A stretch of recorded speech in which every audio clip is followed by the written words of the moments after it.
Hi ಎಲ್ಲರಿಗೂ, welcome to ಪ್ರತಿಕೇಶ್ kitchen. ಯಾರೆಲ್ಲ ಹೊಸದಾಗಿ ನನ್ನ ಚಾನಲ್ ನೋಡ್ತಾ ಇದ್ದೀರಾ, ದಯವಿಟ್ಟು ಸಬ್ಸ್ಕ್ರೈಬ್ ಮಾಡಿ ಹಾಗೆ ಸಪೋರ್ಟ್ ಮಾಡಿ. ಇವತ್ತಿನ ರೆಸಿಪಿ ಬ್ರಿಂಜಲ್ ಮಸಾಲ. ಇದು ಸಿಂಪಲ್ ರೆಸಿಪಿ ಮತ್ತು ಸಖತ್ ರುಚಿಯಾಗಿರುತ್ತೆ. ಒಂದ್ಸಲ ಟ್ರೈ ಮಾಡಿ. ಇದು ರೊಟ್ಟಿ ಜೊತೆ, ಚಪಾತಿ ಜೊತೆ ಹಾಗೂ ಅನ್ನದ ಜೊತೆ ತುಂಬ ಚೆನ್ನಾಗಿರುತ್ತೆ. ಹೇಗೆ ಮಾಡೋದು ಅಂತ ರೆಸಿಪಿ ನೋಡ್ಕೊಂಡು ಬರೋಣ. ನಾನಿಲ್ಲಿ ಹಸಿರು ಬದನೆಕಾಯಿ ತಗೊಂಡಿದ್ದೀನಿ, 2 ಬದನೆಕಾಯಿ ತಗೊಂಡಿದ್ದೀನಿ. ಒಂದು ಬದನೆಕಾಯಿನ 4 ಪೀಸ್ ಥರ ನಾನು ಇಲ್ಲಿ 8 ಪೀಸ್ ಕಟ್ ಮಾಡ್ಕೊಂಡು ಇಟ್ಕೊಂಡಿದ್ದೀನಿ. ಇವಾಗ ಇದಕ್ಕೆ ನಾನು ಚಿಕ್ಕ ಚಿಕ್ಕದಾಗಿ ಕಟ್ಸ್ ಹಾಕೋತಾ ಇದ್ದೀನಿ. ಹಾಗೆ ಬದನೆಕಾಯಿ ಇಷ್ಟಪಡೋರು ಈ ರೆಸಿಪಿನ ಖಂಡಿತವಾಗಿಯೂ ಇಷ್ಟಪಡ್ತೀರಾ. ಬದನೆಕಾಯಲ್ಲಿ ತುಂಬ ವೆರೈಟಿ ಇದೆ, ನೀವು ಯಾವ ಬದನೆಕಾಯಿ ಬೇಕಾದರೂ ಯೂಸ್ ಮಾಡ್ಕೋಬಹುದು. ಬದನೆಕಾಯಿನ ಕಟ್ ಮಾಡಿದ್ಮೇಲೆ ನೀರಲ್ಲಿ ಹಾಕಿ ಇಟ್ಕೊಳ್ಳಿ, ಇಲ್ಲಾಂದರೆ ಅದು ಸ್ವಲ್ಪ ಕಪ್ಪಾಗಿಬಿಡುತ್ತೆ. ಇವಾಗ ಇದಕ್ಕೊಂದು ಮಸಾಲ ರೆಡಿ ಮಾಡ್ಕೊಳ್ಳೋಣ. ನಾನಿಲ್ಲಿ ಒಂದು ಪ್ಲೇಟ್ ತಗೊಂಡಿದ್ದೀನಿ. ಇದಕ್ಕೆ 2 ಟೀ ಸ್ಪೂನಿನಷ್ಟು ಧನಿಯಾ ಪುಡಿ ಹಾಗೂ 1 ಟೀ ಸ್ಪೂನಿನಷ್ಟು ಚಿಲ್ಲಿ ಪುಡಿ. ನಿಮಗೆ ಖಾರ ಜಾಸ್ತಿ ಬೇಕು ಅಂದರೆ 2 ಟೀ ಸ್ಪೂನಿನಷ್ಟು ಮೆಣಸಿನ ಹುಡಿ ಹಾಕ್ಕೊಳ್ಳಿ. ಹಾಗೆ ಅರ್ಧ ಟೀ ಸ್ಪೂನಿನಷ್ಟು ಜೀರಿಗೆ ಪೌಡರ್, 1 ಟೀ ಸ್ಪೂನಿನಷ್ಟು ಗರಂ ಮಸಾಲ, ಕಾಲು ಟೀ ಸ್ಪೂನಿನಷ್ಟು ಅರಶಿನ ಹಾಗೂ 1 ಟೀ ಸ್ಪೂನಿನಷ್ಟು ಉಪ್ಪು ಹಾಕ್ಕೊಂಡಿದ್ದೀನಿ. ಇದಕ್ಕೆ 2 ಟೇಬಲ್ ಸ್ಪೂನಿನಷ್ಟು ನಾನು ನಿಂಬೆ ರಸನ ಸೇರಿಸ್ಕೊಂಡು ಇದನ್ನ ಚೆನ್ನಾಗಿ ಮಿಕ್ಸ್ ಮಾಡ್ಕೋಬೇಕು. ನೀರೇನು ಹಾಕಕ್ಕೆ ಹೋಗಬೇಡಿ, ಡ್ರೈ ಮಿಕ್ಸ್ ಮಾಡ್ಕೊಳ್ಳಿ. ನಿಂಬೆ ರಸ ಹಾಕಿರ್ತೀವಲ್ಲ, ಹಾಗಾಗಿ ಅಷ್ಟೇ ಸಾಕು. ನೋಡಿ, ಈ ಥರ ಪೌಡರ್ ರೆಡಿ ಮಾಡ್ಕೊಳ್ಳಿ. ಇವಾಗ ನಾವು ಕಟ್ ಮಾಡಿಟ್ಕೊಂಡ ಬದನೆಕಾಯಿಗೆ ಈ ಥರ ಚೆನ್ನಾಗಿ ಹಚ್ಕೋಬೇಕು. ಎಲ್ಲ ಬದನೆಕಾಯಿ ಪೀಸ್ಗಳಿಗೂ ಇದೇ ಥರ ಚೆನ್ನಾಗಿ ಮಸಾಲನ ಹಚ್ಕೊಳ್ಳಿ. ಎಲ್ಲ ಪೀಸಿಗೂ ಮಸಾಲ ಹಚ್ಚಿದ್ಮೇಲೆ ಇದನ್ನ ನಾವು ಫ್ರೈ ಮಾಡ್ಕೋಬೇಕು.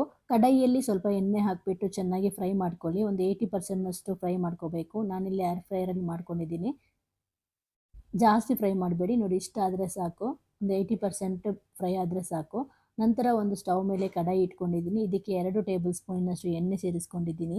ಎಣ್ಣೆ ಬಿಸಿ ಆದಮೇಲೆ ಅರ್ಧ ಟೀ ಸ್ಪೂನ್ನಷ್ಟು ಜೀರಿಗೆ ಹಾಗೂ 2 ದೊಡ್ಡ ಈರುಳ್ಳಿನ ಚಿಕ್ಕ ಚಿಕ್ಕದಾಗಿ ಕಟ್ ಮಾಡ್ಕೊಂಡು ಸೇರಿಸ್ಕೊತಾ ಇದ್ದೀನಿ.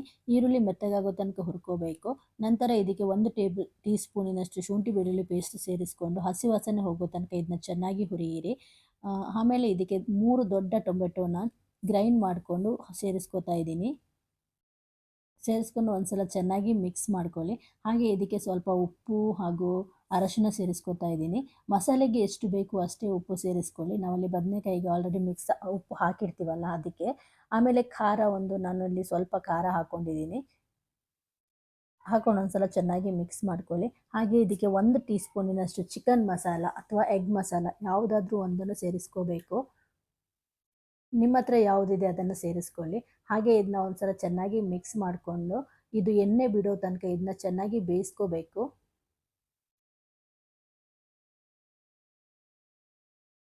ಆಮೇಲೆ ಇದಕ್ಕೆ ಒಂದು ಅರ್ಧ ಕಪ್ಪಿನಷ್ಟು ನೀರನ್ನು ಸೇರಿಸ್ಕೊಳ್ಳಿ. ನೀರನ್ನು ಸೇರಿಸ್ಕೊಂಡು ಒಂದ್ಸಲ ಚೆನ್ನಾಗಿ ಮಿಕ್ಸ್ ಮಾಡಿಕೊಂಡು ಮುಚ್ಚಳ ಮುಚ್ಚಿ ಒಂದು 10 ನಿಮಿಷ ಸಣ್ಣ ಉರಿಯಲ್ಲಿ ಇದನ್ನ ಮತ್ತೆ ಚೆನ್ನಾಗಿ ಬೇಯಿಸ್ಕೋಬೇಕು. ಮಸಾಲ ಚೆನ್ನಾಗಿ ಫ್ರೈ ಮಾಡಿ ಚೆನ್ನಾಗಿ ಬೇಯಿಸಿದಷ್ಟು ಇದರ ರುಚಿ ತುಂಬ ಚೆನ್ನಾಗಿರುತ್ತೆ. ನೋಡಿ, 10 ನಿಮಿಷ ಆಯಿತು. ಇವಾಗ ಮಸಾಲ ನೋಡಿ ಚೆನ್ನಾಗಿ ಕುದೀತಾ ಇದೆ, ಚೆನ್ನಾಗಿ ಬೆಂದಿದೆ ಹಾಗೂ ಪರಿಮಳನೂ ಅಷ್ಟೇ ಚೆನ್ನಾಗಿ ಬರ್ತಾ ಇದೆ. ಇವಾಗ ನಾನು ಇದಕ್ಕೆ ಫ್ರೈ ಮಾಡಿದ ಬದನೆಕಾಯಿನ ಸೇರಿಸ್ಕೊತಾ ಇದ್ದೀನಿ. ಸೇರಿಸ್ಕೊಂಡು ಇದನ್ನ ಮಿಕ್ಸ್ ಮಾಡೋಕ್ಕೆ ಹೋಗಬೇಡಿ.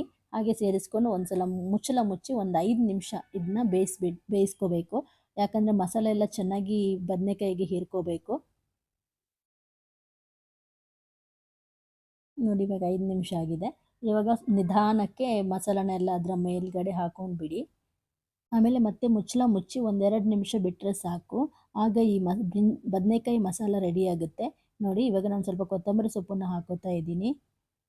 ಈ ರೆಸಿಪಿನ ನೀವು ಒಂದ್ಸಲ ಮನೆಯಲ್ಲಿ ಟ್ರೈ ಮಾಡಿ. ಹೇಗೆ ಬಂತು ಅಂತ ನನಗೆ ಕಮೆಂಟ್ ಬಾಕ್ಸಲ್ಲಿ ತಿಳಿಸಿ. ಹಾಗೆ ಈ ರೆಸಿಪಿ ನಿಮಗೆ ಇಷ್ಟ ಆಯಿತು ಅಂದರೆ ದಯವಿಟ್ಟು ಲೈಕ್ ಮಾಡಿ ಹಾಗೆ ಶೇರ್ ಮಾಡಿ. ನನ್ನ ಚಾನಲ್ನ ಸಬ್ಸ್ಕ್ರೈಬ್ ಮಾಡಿಲ್ಲ ಅಂದರೆ ದಯವಿಟ್ಟು ಸಬ್ಸ್ಕ್ರೈಬ್ ಮಾಡಿ ಹಾಗೆ ಸಪೋರ್ಟ್ ಮಾಡಿ. ಸಿಗೋಣ ಇನ್ನೊಂದು ಹೊಸ ರೆಸಿಪಿಯೊಂದಿಗೆ. ಈ ವಿಡಿಯೋ ನೋಡಿದ್ದಕ್ಕಾಗಿ ಧನ್ಯವಾದಗಳು.